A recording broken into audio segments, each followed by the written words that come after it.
Yeah, kati cholaba mami yali yekengera dda Esther kuba one day remember mami yali mu Cronas Choir na Esther bali mu Cronas Choir. Esther bali bapya mu Cronas yali yakulembera omwami gwe bayitanga Telakaya by then era ya choir ya UCC. Mami yali bali mu practice za bakyala women's group. Omwana mwalo yajja nayita ku mami naliwo kubaze nabenanga ne mami 24/7 ebiseera ebisinga especially holidays kuba naleranga nalindiranga bano bato bange like ebiseera bya grace try to zit right now you budget to something like that. Mami yayogera ekigambo kino ayina abakyala baali mu kwa ndi bakyali kuyusisa abakyala abo ekintu kino bakimanyi bakimanyi ngaba mkyala like mkyala Boni mchala Pastor Boni abakyala bali mu women's group mu kijjukira.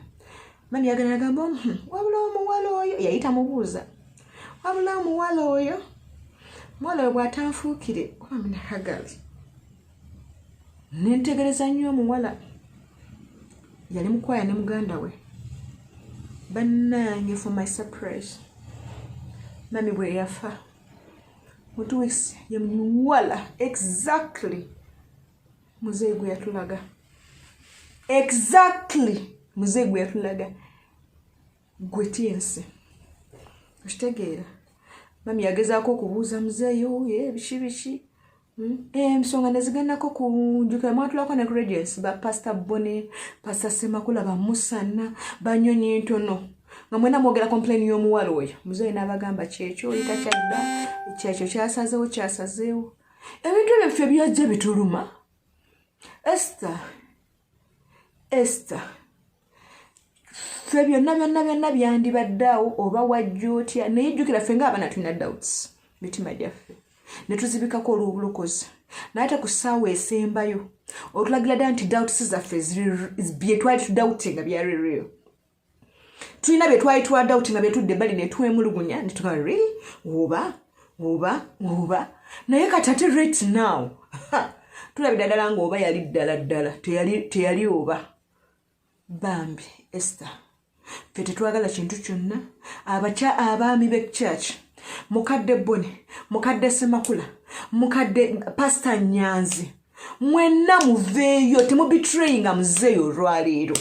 You know the truth babeka babazaalidde kati nga Pastor Nyonyi Ntono really abaana babazaalidde emikono gyammwe nze nakula mayinde anko Nyonyi Ntono muganda wa muzeeyi nakula mulaba sala wonna right now. Esther teyaliko teyatulabako bwe tubonaabonezza engebe ate tuwasanga muzeeyi nga mwavu wasanga muzeeyi mukama amaze otutusitula tewaliyo nga tuli akasedde singa muzeeyi wamulabako nga mwavu tewande mufumbiddwa wasanga Sefuma mama affe yasanga kyoya oba okitegeera wasanga pastor wasanga omuntu amaze okuba well ng'omwegomba bwegombye sanga musajja amaze ofuga zipajero amaze okufuna okay tewaliiwo osanze pastor nga ne kanisa nzimbe nga n'abagizimbye tebamanyi. Tulina abantu baffe abatandika bwe bali tulina abaami kati abamu bafa n'okufa tulina omwami bamitanga Mr. Mbogo yali on of highway college wawulira gye twasomeranga be basajja abazimbanga church ng'echurch papska tuyitamu naye oyina n'amaanyi agajja olwaleero n'okyusa ne cabinet ya church ng'ogamba muzeeyi agikyuse n'oggyako abasajja be yatandika nabo nga takyasobola kugamba no because you said Banyanzi bonna n'abakunyuulako n'okwata muzeeyi n'omuteekesawo gwe n'osigala nga oli ku church n'oyo looyawo n'omukyala bamuyitanga she was Dr. Wanyama yafiira mu budde bwe muni muzeeyi owulira naye nga weerabidde nti ekanisa has been there for something 26 years because I was in church for long and nze natandika mu Sunday school nga tuvudde ezengebe olwaleero nga you have the powers without fear tabasajja bano abatandika ekintu kyabwe ne muganda waabwe oba ne bishop waabwe ne pastor waabwe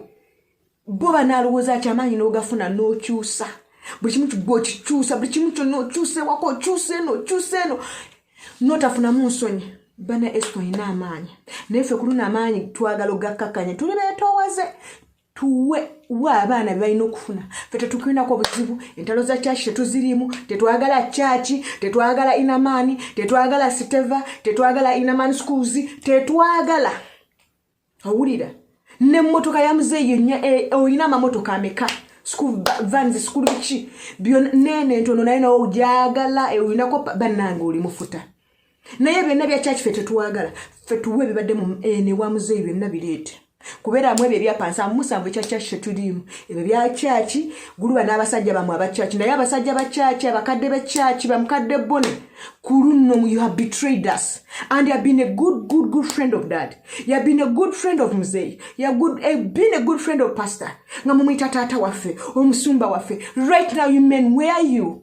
Men of God, where are you to come and rescue these kids? Where are you to speak like men? Where are you to speak manyi Bible and mwe bintu byonna byonna ebyetagisa okwogera? You people quiet. Mami, muchala nyanzi. You people, where are you?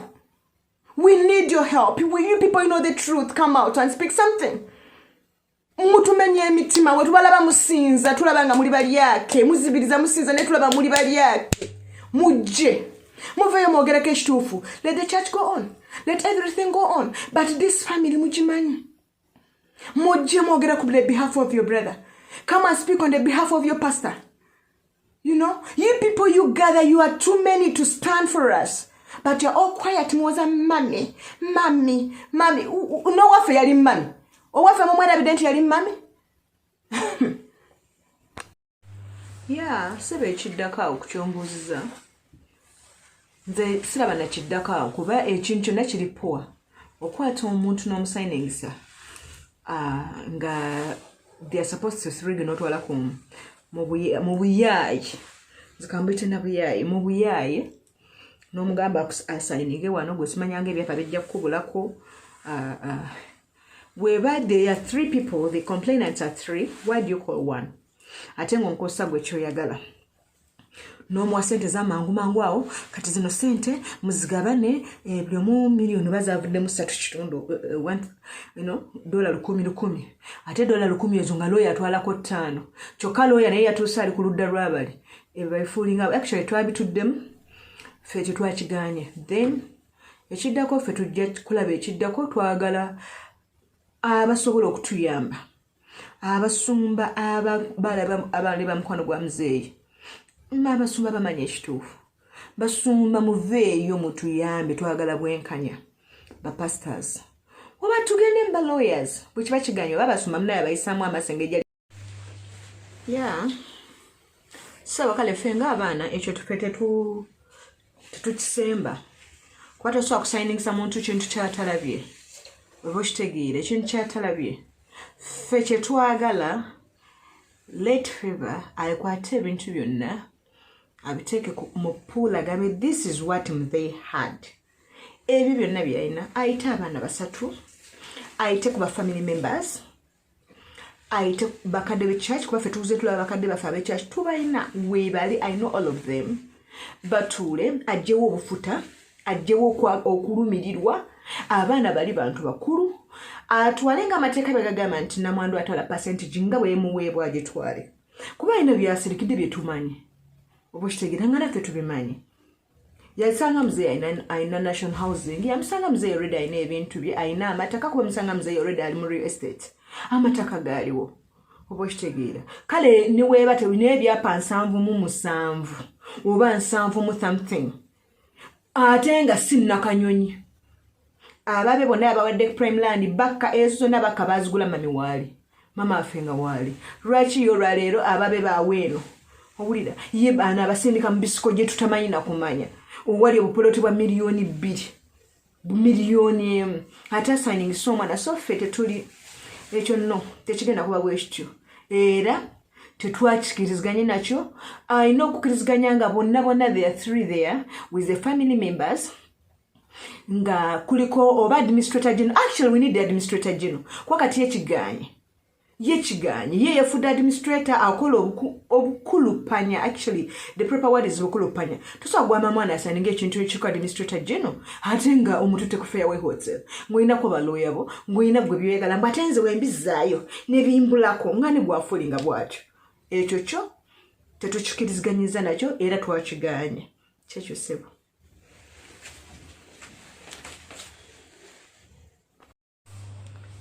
Yeah. nkulamusiza ssebo naye kati ekibuzo ky'omuze ekya mami ekyasitafu okubanga yakola ki yagenda okusigning epapula is true. Actually, it was a public holiday in Uganda. It was 26th, 27th. Wakaita usibanga dene. Feba yaita Rebecca. Niwamwita ku Fairway Hotel. According to Becky ku Machoko. Amita bawaliyo lawyer we ne lawyer waffe. Amita tamubulide lwaki amise ate namuyita nga tamugambye oba aleete ku basisters be yamuyita bomu. Beka yagenda atuuka eri nga mami yawudraftinze ebintu ebiva administrator general. Actually draft eyo njirina ng'eva administrator general mbu asaininge nga musigi alina okubanga asayinze ku bintu ebigiraga nti yafunye $10,000 olwo bali abaana basatu nga alina okusayininga nti amuwadde ennakanyonyi oba essekanyonyi nga alina okusayininga nti amuwadde ebyapa. Remember Becky tamulazewo ebyapa biriwa amusayiningisiza naye ne wamusayiningisiza tamulaze nti we wano ne wano ne wano oba okitegeera. Becky ayagala okwebuuzaako ng'amugamba nze bino ebintu byammwe kasita mutabitwala ne biyimbulako mwe mumanyi naye ebintu byabadde naye all this long nga byatugenda kubula ku olwo okitegeera. Jukira amutuusa ku hotel is a public holiday tamutuute wa administrator general naye empapula ziri ku administrator general. Beka ayagala okwekubira ku ndungwa lawyer waffe yennyini yeefulya Beka ng'amugamba no katanti bw'oyingizamu abafamily because Rebecca wanted to rescue from the family. Nanga bw'oyingizamu abafamily bagenda kusaba 30%. Munange nga lawyer actually Rebecca tiyasooka kitegeera nti lawyer tekyali ku ludda lwaffe yakyuse dda ku ludda lwani lwaffeba. Nga bafuluma mwawo nga lawyer convincinga Rebecca naye bamuto buto nga munange acceptinga. Kati muziri sente ndoza $1,000 nge bamala akwatako amusabako ate $5,000,000. Jukira z'abantu basatu ate amusabyeko $5,000,000 ne bakama baazo tebannazifuna naye ono ate abalaza azibasayiningidde. Nze ekyo lwakiwulira ne baganda bange abantu gamba kikyamu Beka bamukozesa ensobi ate nga mami ekintu kyakola muto tekiri fair. Mami nze ekyo nkulumiza obulokola esiwe bulaga. Tulina abantu abakulu family erimu abantu gye bali kyekyo erimu abantu. Lwaki ebintu ebikola mu lwaki ddala if administrator is needed administrator general why don't you carry these kids all of them you take them to administrator general lwaki bateeka ku Fairway hotels lwaki they are 3 lwaki otwalako bw'omulaga nti ebintu bijja kubulako bibula kati. For me on my side it's not fine and it's not fair at all. Beka yakikola ku bwera twakiganye Grace yakiganye Esther yakiganye bw'aba yagala kikola akikole mu bweru. Agamba Beka amuveeko ave mu mawulire wulira naye waba ava mu mawulire fine tetulina buzibu pa mawulire tetugaagala naye ajje nga mwerufu fe tetulina buzibu na mawulire. That is it sebo. Yeah.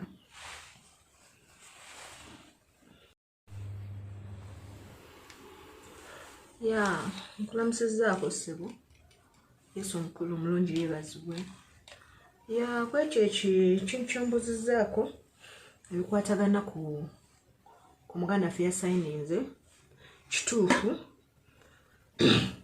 yagenda n'asayininga naye yasayininga mu bukyamu according ye bwe namukubira bamuyita maama ffe yamuyita nga ku public holiday I think lwali 26 public holiday Uganda n'amuyita nga tamubuulidde lwaki amuyise n'amutwala ku African some hotel in Kampala njerabidde omwana agenda otutuuka waliyo lawyer wa Favor ne lawyer waffe abadde atuliko for the first omwana nga maama amugamba mbu ayina byayagala omuwa asayiningeko.